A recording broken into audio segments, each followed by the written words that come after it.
Dear Art, I'm writing to inform you that in the next few days I will be announcing my retirement from football. This decision is final and is made only because of the future that I desire for myself, my family, and if not to sound corny, my race. I'm very sorry that I did not have the information to give you at some earlier dates.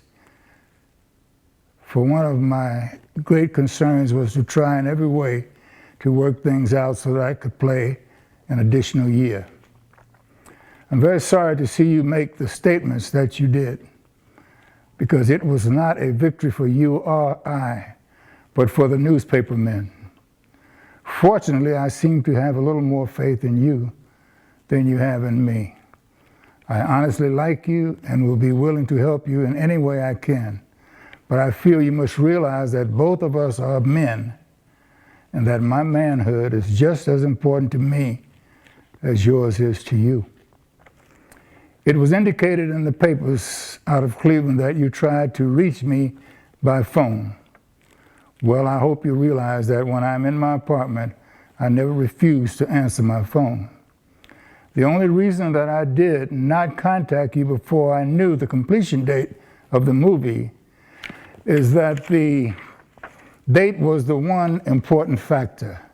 You must realize that your organization will make money and will remain successful whether I am there or not. The Cleveland Browns are an institution that will stand for a long, long time. I am taking on a few projects that are very important to me. I have many problems to solve at this time, and I'm sure you know a lot of them. So we weigh the situation properly. The Browns have really nothing to lose, but Jim Brown has a lot to lose. I'm taking it for granted that I have your understanding and best wishes, for in my public approach to this matter, this will be the attitude that I will prevail. The business matters that you will have to work out we could do when I return to Cleveland. I will give you any assistance I can and hope your operation will be a success. You know the areas that I can be helpful, and even if you do not ask this help, my attitude will be one that I will do only the things that will contribute to the success of the Cleveland Browns. Well, I like the letter,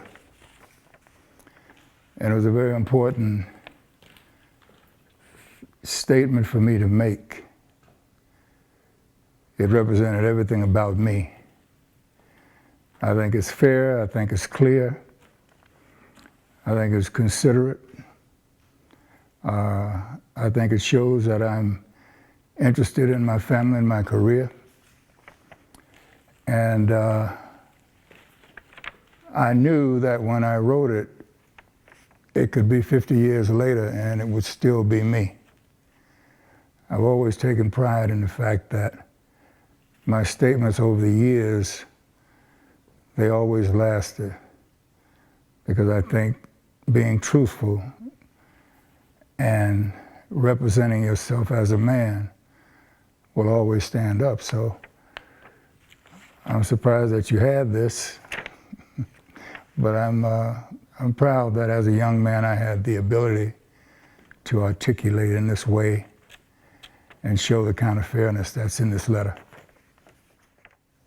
Athletes usually stay too long. They stay past their peak. They hold on, and they become, in some cases, not pathetic, but you just can't outdo yourself. Old Jim Brown can't outdo a young Jim Brown. And whenever you're compared to yourself, you're always going to lose. So in order to give the fans their money's worth, I think you should always leave on time so they can remember the best of you. And you can remember the best of you. And you will have that forever. They can never say that I was going downhill, or they can never attach a negative to my career. So it's not even complicated.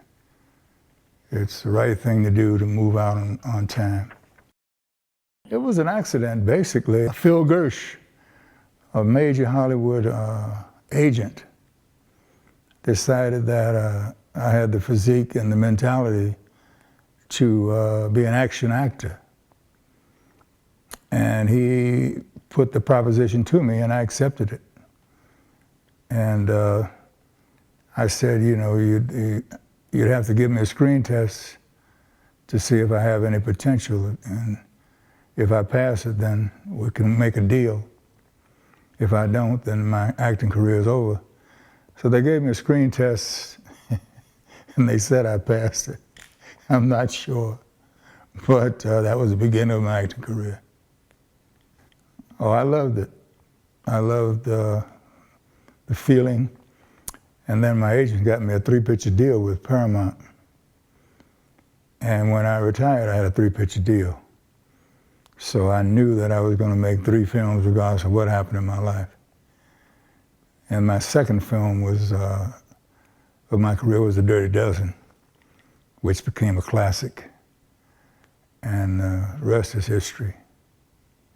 But I was really first and foremost an activist.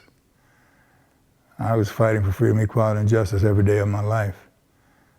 Well, I mean, from the point that I could realize what that meant. And I formed an organization called the Black Economic Union.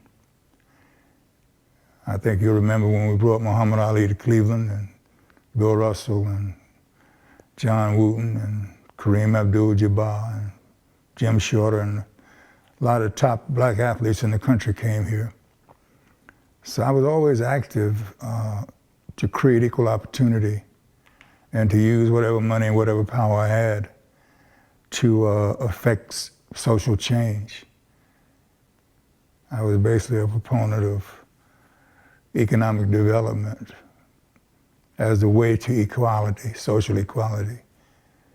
You control the resources that you control and you do the right things, then you can become a power, as the Jewish community proved. But a lot of our social activists believed in the concept of integration. But integration was like an investment into being with somebody that don't want to be with you, but you're spending your money to try to be with them. That made no sense to me. But that's what I stand for in my life right now, you know. Freedom, equality, and justice for all human beings. Human dignity for all human beings. And I was coming here thinking about talking to you, and I was thinking of one word, like respect. People have to respect people. And when you have a lack of respect, you're always going to have a problem.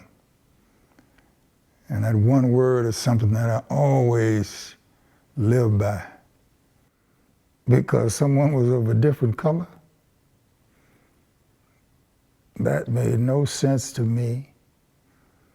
And that became my #1 battle in life, to disprove any kind of inferiority and to be prejudiced in any way myself, but never to accept it, regardless of how much money I did not make or the reputation I generated.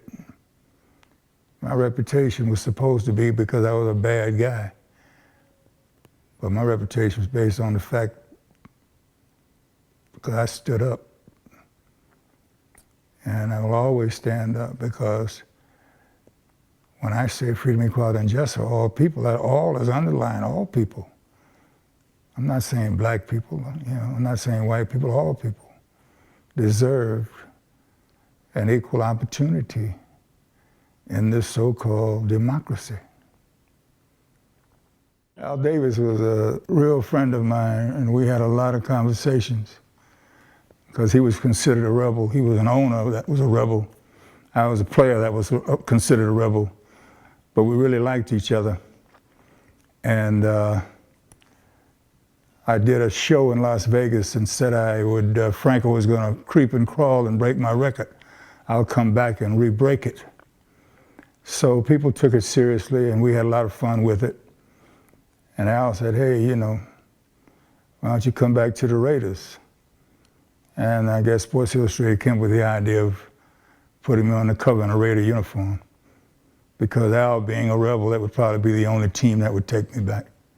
We did it all in fun because of the kind of team we had and the fact that every man was ready for that game.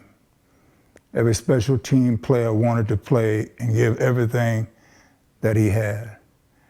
And my job as one of the stars of the team was to make sure that everybody was ready to go all out because every play was going to mean something. And that's exactly what happened. Every single man played a tremendous game, and we won 27-0 against the great Johnny Unitas and Big Daddy Lipscomb and Raymond Berry, and there's all these Hall of Famers.